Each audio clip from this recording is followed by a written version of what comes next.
Selanjutnya mohon perkenan Pak Yanuar Nugroho. Beliau adalah Deputi KSP, mantan tapi saya pikir masih Deputi KSP. Terima kasih karena ketika beliau menjadi Deputi KSP sangat membackup BPJS Kesehatan dalam mengatasi berbagai persoalan terutama terkait dengan defisit.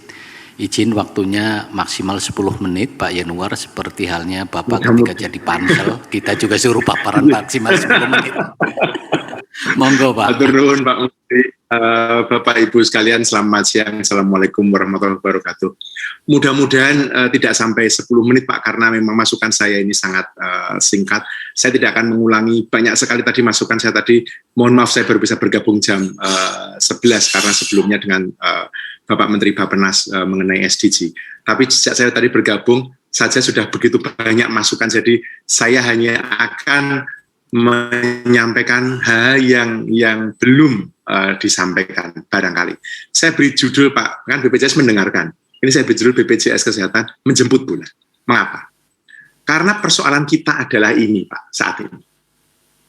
Jadi situasi kita sebelum dan selama COVID, kalau saya ringkas dalam tabel, ini adalah 5 atau 6 indikator yang Presiden selalu bertanya. Pertumbuhan ekonomi, inflasi, pengangguran, kemiskinan, gini, dari ketimpangan Pak ya, dan indeks pembangunan manusia. Ini angkanya. Artinya, Prof. Gufron, sahabat lama, saya senang sekali Prof. Gufron akhirnya memimpin BPJS Kesehatan ini. Prof. Gufron, Pak Mundi, dan teman-teman semua ketika mulai memimpin BPJS ini, mendapatkan ini, saya tidak tahu apa namanya, anugerah atau masalah. Kalau saya melihatnya Pak, ini tantangan. Dan tantangan ini saya kira BPJS Kesehatan khususnya punya andil yang akan sangat besar. Karena kalau ini kita ringkas Pak, mengapa kita perlu menjemput bola? Karena persoalan kemiskinan dan ketimpangan yang menjadi akar keseluruhan itu ternyata masih besar. Setengah mati kita menurunkan angka kemiskinan di bawah 2 digit, Pak, karena COVID naik lagi. Nah, kalau kita tidak bisa membangun kepercayaan, rasa percaya diri, confidence di sektor kesehatan, maka seluruh upaya menata kembali ekonomi ini tidak akan jalan. Jadi, kesehatan menjadi kunci. Itu mengapa menurut saya peran BPJS ini amat penting. Tentu saja bersama dengan Kementerian Kesehatan, tetapi BPJS sendiri sebagai health insurance, kalau saya boleh bilang, perannya menjadi sangat besar. Menjemput bola, saya tidak mengusulkan banyak hal, tetapi yang sederhana, yang saya yakin jajaran direksi di bawah Pak Gufron, di bawah Prof. Gufron bisa melakukan. Pertama, pembaruan kontinu database, memastikan keterpadanan data yang dipunyai BPJS dengan Dukcapil Kemendagri dan DTKS di Kementerian Sosial. Saya ingat Pak Mundi, kita ngobrol panjang ya Pak Mundi ya, waktu soal defisit itu. Dan data, orang selalu bicara data. Kalau saya tidak salah ingat, dari yang dipunyai BPJS 224 juta itu yang belum padan itu tidak sampai 5 juta. Bahkan kalau nggak salah tidak sampai 3 juta. Itu sudah bagus sekali, Pak. Itu kita dorong terus.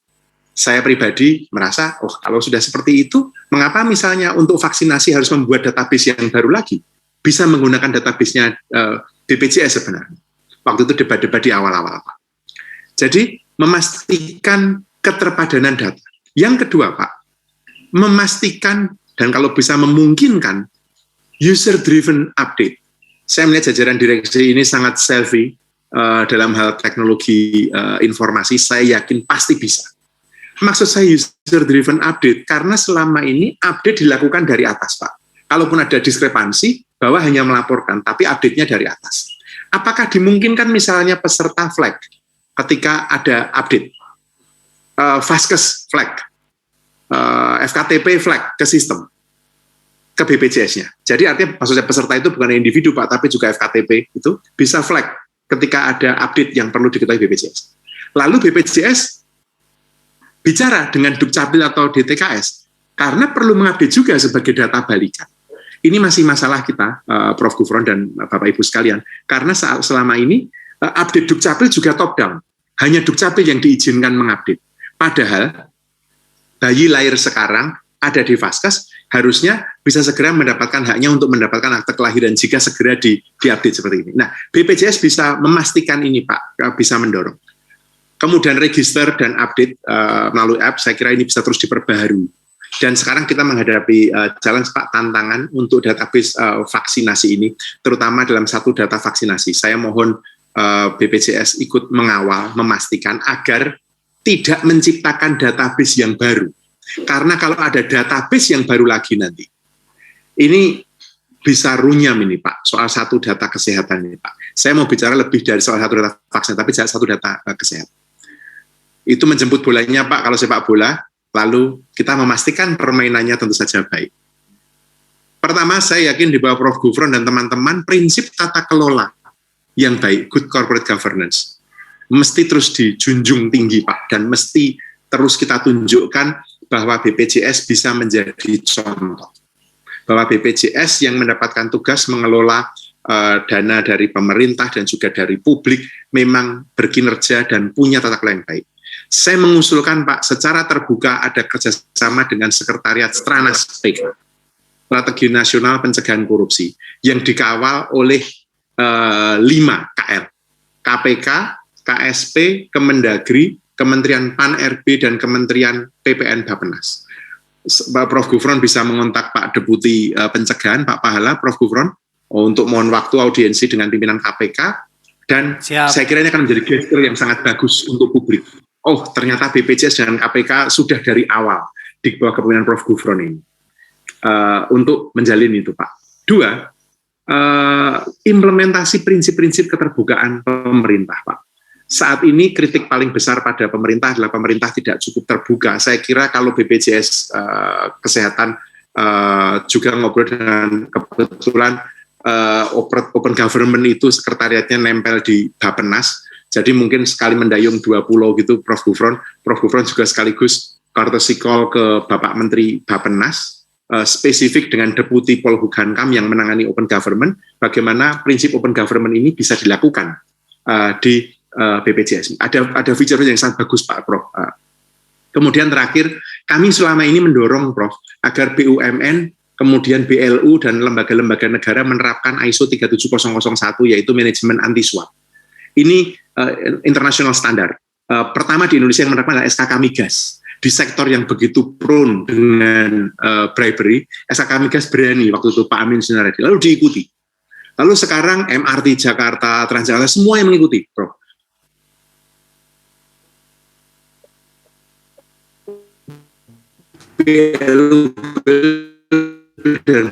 Kami mendorong suaranya akan bagus, tentu saja diperhitungkan. Saya kira, mohon maaf ini karena memang saya mohon maaf ini suara saya terputus. Saya tahu ini karena saya ada di desa ini di lereng Merapi. Tapi saya kira masukan saya itu, Prof. Gufron, Bapak Ibu sekalian, mudah-mudahan berkenan. Terima kasih. Baik, terima kasih Pak Yanuar. Menarik sekali masukannya. Sebagai info, insya Allah nanti hari Senin kita akan kerja MOU dengan KPK dan pimpinan KPK berkenan hadir insya Allah hari Senin ke kantor BPJS Kesehatan.